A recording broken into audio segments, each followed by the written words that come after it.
정책 인터뷰. 먼저 야당 중진이시죠. 민주당 정성호 의원 전화로 연결해 정치 현안 알아봅니다. 의원님 안녕하세요. 네, 안녕하십니까. 네, 먼저 이재명 대표 교섭단체 연설 내용부터 알아봅니다. 먹사니즘, 잘사니즘이란 말이 떠오릅니다. 정 의원께서는 어떤 내용에 주목하셨습니까? 말씀하신 대로 이 먹고 사는 문제, 국민들이 잘 사는 문제가 가장 중요하다. 이게 핵심이었던 것 같습니다. 경제 살리는데 이념이 무슨 소용이 있냐. 또 민생 살리는데 색깔이 무슨 의미가 있냐. 진보든 보수든 또 국민들에게 유용한 처방이라면 어떠한 것들도 같이 여야가 합의해서 하자. 이런 제안을 하는 게 굉장히 의미 있었다고 생각하고 있습니다. 네. 현안인 반도체 특별법 주 52시간제 예외 적용에 대해서는 직접적인 언급은 없었습니다. 네. 사실상 당내 상황이 어려워지는 분위기로 보이네요. 그건 아니고요. 일단 반도체 특별법의 핵심 내용은 네. 그 반도체 산업에 대한 지원이거든요. 네. 그 지원 기금을 만들어 지원을 하고 또 용수와 전기 등 기반시설 설치 비용을 국가에서 지원해달라는 그런 요청이 기업의 핵심 사항입니다. 네. 근데 문제가 그 R&D 종사자들의 그 52시간 근무가 문제가 됐는데 네. 저는 여야가 합의할 수 있는 부분, 반도체 기업에 대한 정부의 지원 부분 이건 일단 합의해갖고 처리하면 될 것 같고요. 52시간 문제는 어제 이재명 대표가 야당 의원들과 좀 약간 공방이 있었는데 네. 총 노동 시간을 절대 연장하지 않고 노사가 합의되고 또 적정한 보상이 있으면 그런 전제하에 한번 논의해보자 이런 정도 얘기가 있었던 거거든요. 그렇기 때문에 정부의 지원 부분만 합의해갖고 일단 처리하면 되는 그런 문제입니다. 네.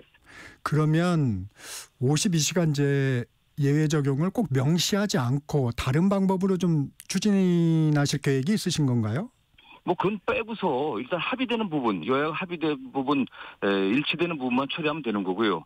그다음에 어제 이재명 대표도 주 4일 노동도 말씀하셨는데, 어쨌든 노동시간 단축해야 된다는 것은 전 세계적인 추세 아니겠습니까? 그렇기 때문에 R&D 부분 연구 종사자들의 노동시간 52시간 이혼 문제는 그 전제 조건들 총 노동시간 연장하지 않고 노사가 합의하고 적정 보상이 된다고 하면 그 부분 한번 논의해 볼 수 있지 않냐. 이렇게 이런 방향으로 가고 있는 거죠. 네. 이재명 대표가 실용주의를 내세우면서 우클릭한다는 분석이 많았는데 오히려 이번 연설에서 다시 자회전하고 있다는 평가도 나옵니다.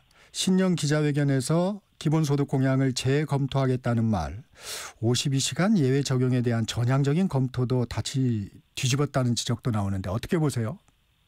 저는 그게 아니라 네. 다른 여러 가지 정책을 제시하게 되면 다른 다양한 의견들이 있는 거 아니겠습니까? 네. 그런 것들을 취합하는 과정이라 보고 있고요. 이재명 대표가 좌우로 왔다 갔다 한다고 얘기를 하는데 네. 그런 문제가 아니라 결국 현재의 어떤 문제된 그런 점들, 국민들의 어려움들을 해결하는 데 있어서 여야가 합의할 수 있는 부분들을 제시하는 겁니다. 그렇기 때문에 여러 부분에서 이재명 대표는 추경이든 다른 민생지원금이든 여당과 또는 정부가 합의할 수 있는 부분은 거기까지 다 양보하겠다. 그러니까 일단 처리하자. 이런 입장입니다. 한마디로 실용주의적인 입장이라 볼 수 있는 거죠. 단계적으로 나가자. 네네. 예. 네. 이재명 대표가 기본사회를 위한 성장에 당력을 총동원하겠다고 했습니다. 이 말은 좀 어떻게 해석해야 되는지 기본사회 중심입니까? 성장이 중심입니까?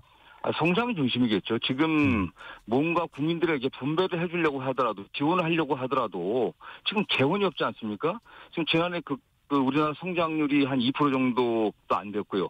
올해 같은 경우도 예상이 지금 1.6%, 잠재 성장률 밑으로 떨어질 가능성이 매우 높습니다. 그렇기 때문에 일단 파이를 키워야 국민들의 그 어려운 부분들을 저희가 찾아서 지원해낼 수 있는 거기 때문에 기본사회는 기본이지만 그 기본을 할 수 있는 성장이 있어야만 그게 가능하기 때문에 약간 성장에 방점을 뒀다고 볼 수 있다고 저는 생각합니다. 네. 권성동 국민의힘 원내대표, 이재명 대표의 행보를 겨냥해서 채식주의자라면서 치킨을 뜯는다고 비판했습니다. 이 표현은 어떻게 들으셨어요? 저는 그 여당 대표로서 할 수 있는 얘기인지 좀 묻고 싶습니다. 네. 이재명 대표의 친기업 행보가 잘못됐다는 얘기인데 지금 집권 여당으로서 지난 3년 동안 한 게 아무것도 없지 않습니까? 이게 권성동 대표 같은 경우는 그럼 육식주의자면서 썩은 고기만 찾는 그런 입장 아니겠어요? 기업을 위해서 아무것도 안 하면서 야당에서 기업 지원책을 내고 나니까 이게 다른 얘기를 하고 있는 것은 그럼 무책임한 태도죠. 저는 어쨌든 여야가 기업의 어떤 발전과 지금 성장 동력을 회복하는데 여당이 안 하니까 야당이 더 적극적으로 주장하는 거 아니겠습니까? 그런 부분에서 적극적으로 협력하기를 좀 촉구하는 바입니다. 네. 이 대표 추경 얘기도 했습니다. 최소 30조 원. 30조 원의 의미는 어떻게 봐야 합니까? 일단 그 예산의 편성권은 정부에게 있고 또 네. 여당의 입장이 중요한 거 아니겠습니까? 그래서 금액을 뭐 고집하겠다는 그런 입장은 아니고요. 네. 어제 이재명 대표도 특정 항목은 고집하지 않겠다고 얘기를 했고 정부에서 제안을 한다고 하면은 가장 어려운 뭐 민생 부분에 대한 어떤 지원책들 또 최근에 문제가 되는 AI라든가 또는 뭐 반도체 이런 부분에 대한 지원책들 이런 걸 좀 두루 열린 자세로 논의하겠다는 그런 취지지 30조를 딱 고집하겠다고 하는 그런 취지는 아니고요. 그러나 최소한 30조 정도는 돼야 현재 그 어려운 경제 또 민생 난국을 헤쳐갈 수 있다고 생각합니다. 지금 이런 부분에서 조금 규모에 대해서는 여야 간에 좀 협의되는 게 있나요? 그 여야정 협의체가 여당이 지금 적극적이지 못해갖고 진행이 안 되고 있는데요. 네. 그런 의미에서 국회의장과 여야 대표, 그 다음에 경제부 총리 이렇게 사자 협의체를 빨리 가동하는 게 필요할 것 같습니다. 네. 의원님께서는 70조 원 규모로 늘어난 조세 지출을 관리하기 위한 법률을 발의하셨더라고요. 어떤 내용입니까? 이게 조세 지출이라는 게 세금 깎아주는 거거든요. 그래서 조세 지출 확대는 막자는 취지보다도 좀 체계적으로 관리해야 된다. 왜냐하면 지난해 세수 결손이 30조였고 지지난해는 56조가 넘었습니다. 네. 그럼에도 정부가 그 세금을 깎아주는 데서는 굉장히 이게 제대로 관리가 안 되고 있어요. 그래서 그런 부분에 있어서 5년 단위로 국가 그 재정 운영 계획을 하면서 조세 지출 부분도 세금 깎아주는 부분도 제대로 관리하자 그런 취지입니다. 네. 네. 이재명 대표 국회의원 국민 소환제도 언급했습니다. 왜 지금 국민 소환제를 꺼낸 걸까요? 지금 국민들의 국회에 대한 신뢰가 바닥입니다. 그럼 네. 여든 야든 뭐 저도 그런 면에서는 굉장히 무겁게 생각을 하는데 굉장히 국회의원들이 무책임한 발언들하고 무책임한 그 행동을 해도 이걸 갖다가 임기 중에는 제한할 방법이 없습니다. 그렇기 때문에 주권자이고 나라의 주인 국민들이 국회의원들의 무책임하고 무능하고 그리고 때로는 그 위법하고 불법적인 그런 행동에 대해서 제재를 가할 수 있어야 되지 않겠습니까? 그래서 저는 그런 의미에서 국민소환제가 지금 뭐 얘기된 지가 한 20년이 넘는데 여야가 합의해갖고 국회의원들의 책임을 묻는 책임성을 강화하는 이런 제도는 도입돼야 된다고 생각하고요. 그런 취지에서 말씀하신 겁니다. 네.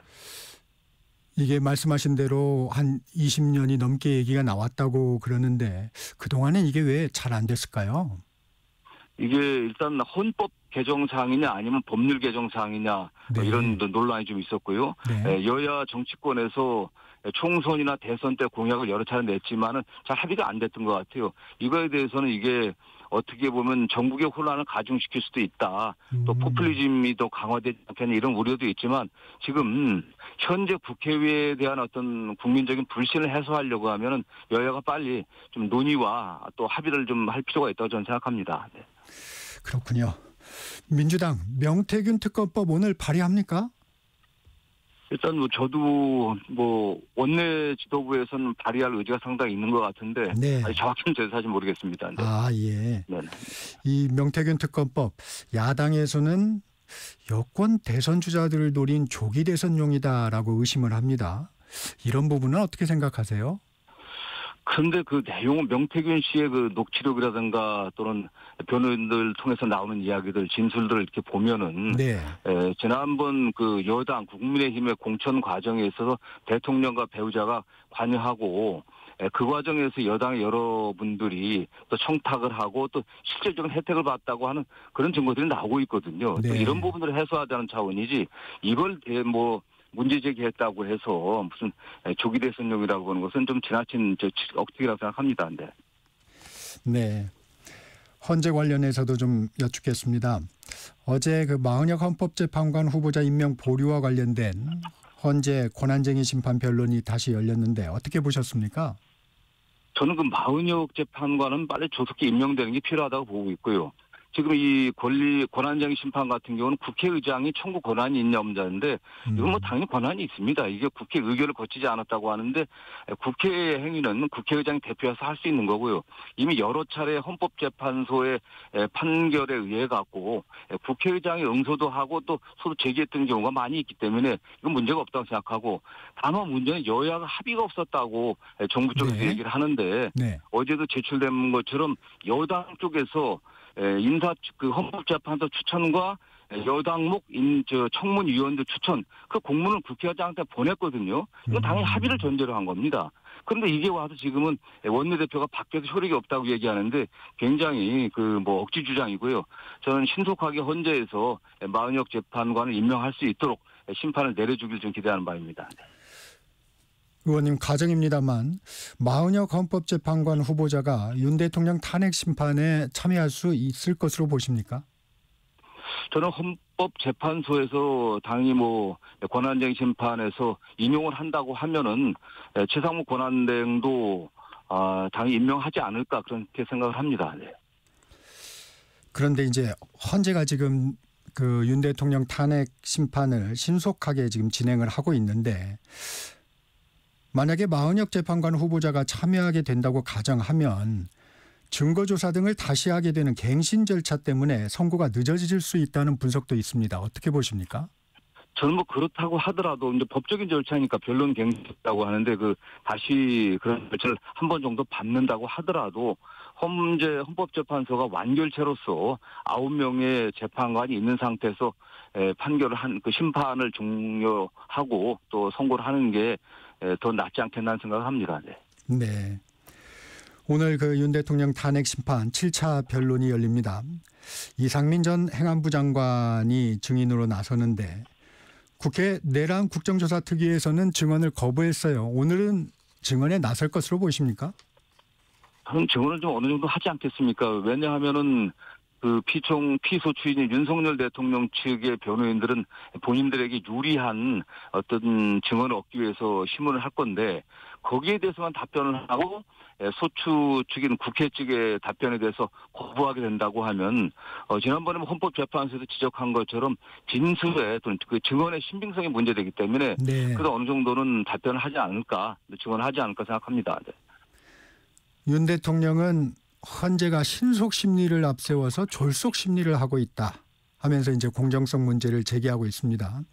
반대 신문을 제안하고 공개법정 증언보다 검찰 조서로 재판을 하고 있다고 주장하는데 이런 주장에 대해서는 어떻게 평가하십니까?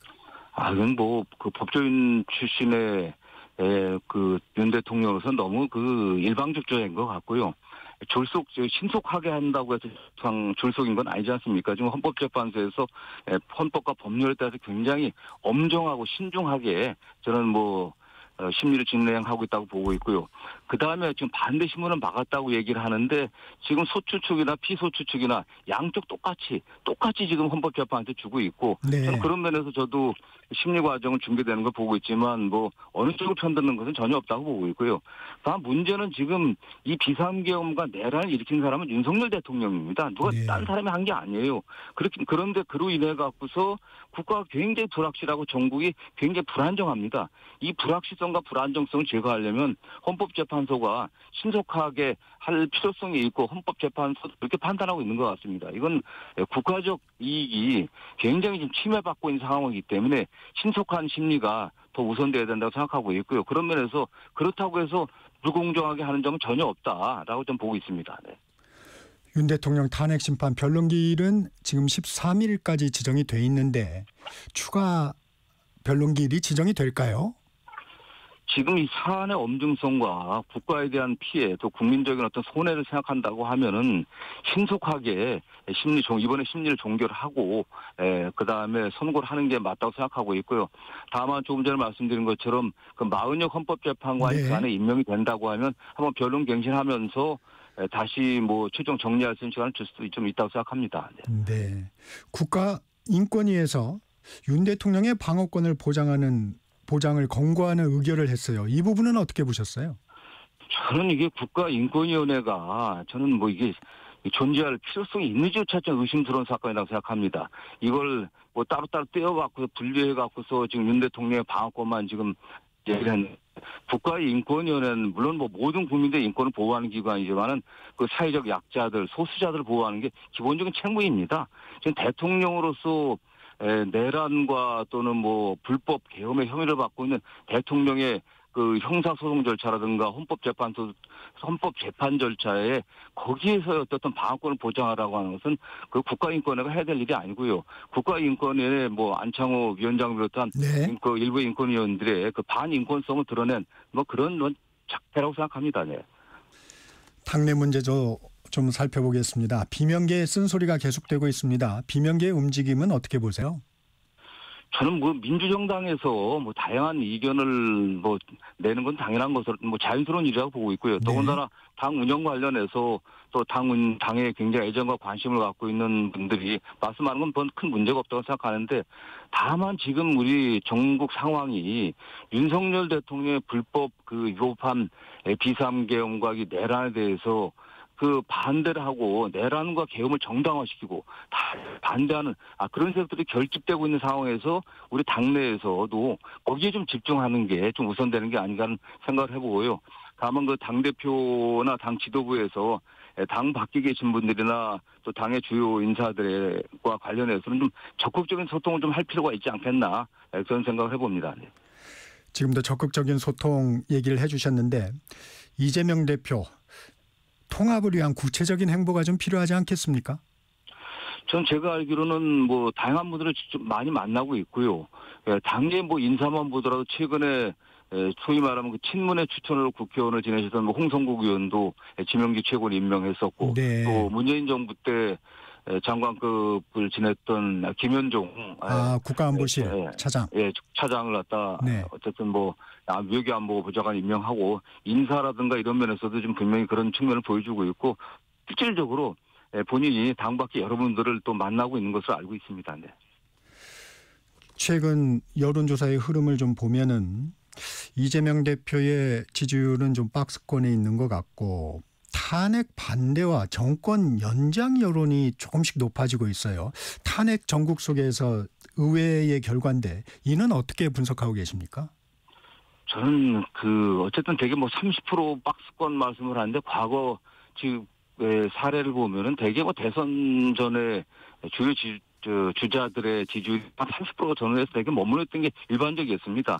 네. 그러나 지금 뭐 이재명 대표에 대한 지지율이 박스권에 머물러 있다는 큰 문제가 안 되고 다만 지금 윤석열 대통령이 계엄과 내란 사태에 현재의 그런 위기 상황을 만들어냈지만 어쨌든 국회 의결은 민주당이 해제 의결이라든가 탄핵 의결은 민주당이 주도했고 국회에서 민주당이 다 투쟁했기 때문에 다수당의 민주당으로서 국정을 안정시키고 민생을 챙기는데 좀 더 적극적으로 나서지 못한 점이 있는 게 아닌가 그런 면에서 민주당이 좀 반성을 하면서 현재의 그 민생과 경제 문제 또 외교 문제 이런 문제에서도 정부와 좀 적극적인 협력을 하면서 해결하는 모습을 좀 보여줘야 되지 않겠나 좀 그런 생각을 합니다. 네. 네, 정권을 교체해야 한다는 여론을 이재명 대표의 지지율로 고스란히 가져오지 못하는 것으로 보입니다. 그 이유는 뭘까요? 어쨌든 지금 이재명 대표에 대해서는 지난 윤석열 정권이 취임해갖고 지난 3년 동안 한 거는 딱 한 가지입니다.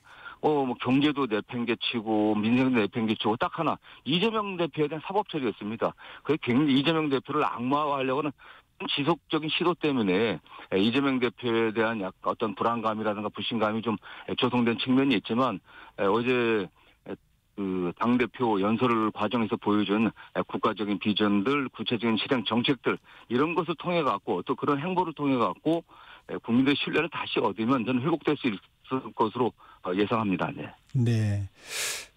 탄핵 정국 속에서 정부와 국민의힘이 특별히 장점을 드러내기 힘든 상황인데 왜 정당 지지도가 접전 양상을 보일까요? 근데 국민들이 보기엔 뭐 비슷하게 보는 겁니다. 조금 말씀드린 것처럼 야당도 탄핵을 주도하고 했지만은 네. 또 야당으로서 책임을 다하고 있는 거냐라는 이런 어쨌든 의구심을 갖고 있기 때문에 네. 이재명 대표가 오늘도 뭐 중소기업을 방문하지만 구체적인 민생 행보라든가 또 실질적인 정책들을 통해 갖고 그리고 그 과정에서 또 정부와 적극적인 대화를 하는 그런 모습을 보이면서 신뢰를 회복하는 게 그런 게 좀 계속되다 보면은 어떤 지지율도 회복될 수 있을 것으로 저는 확신합니다. 네. 반 이재명 정서가 적지 않다는 데는 동의하십니까? 그건 뭐 현실로 존재하고 있는 건 사실 아니겠습니까? 어쨌든 이재명 대표에 대해서는 뭐 지난 3년 동안 거의 뭐 쉴 새 없이 저희가 보기에는 정치 보복적인 수사가 계속돼 왔기 때문에 그에 대한 영향이 제일 크다고 생각합니다.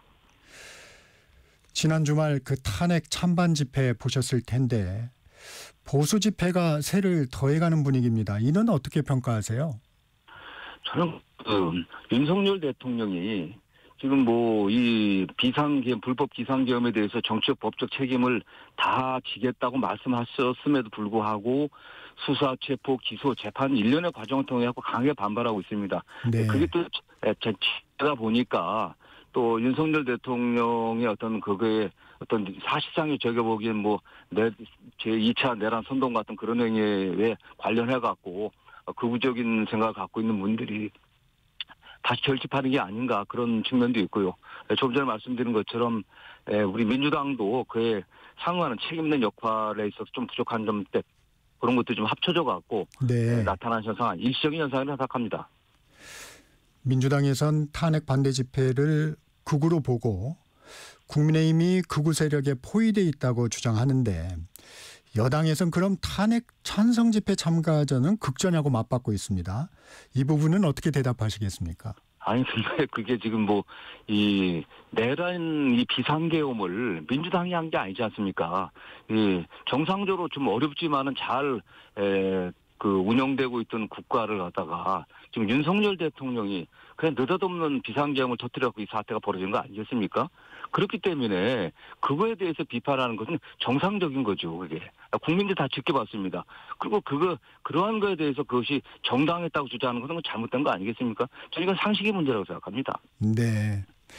여당에서는 개헌 특위도 만들고 토론회도 열고 개헌에 좀 시동을 거는 분위기입니다. 이런 분위기는 어떻게 평가하십니까? 지금 여당에서 지금 느닷없이 개헌 얘기하는 건 혹시 또 있을지 모를 조기 대선과 관련해갖고 네. 여당의 책임을 좀 면피하려고 하는 거죠. 국민들의 관심을 다른 개헌 문제로 돌려갖고 비상계엄이라든가 불법 쿠데타 또는 이런 거에 대한 국민적 관심을 개헌으로 돌려갖고서 본인들의 책임을 좀 면하려고 하는 그런 꼼수라고 생각하고 있고요.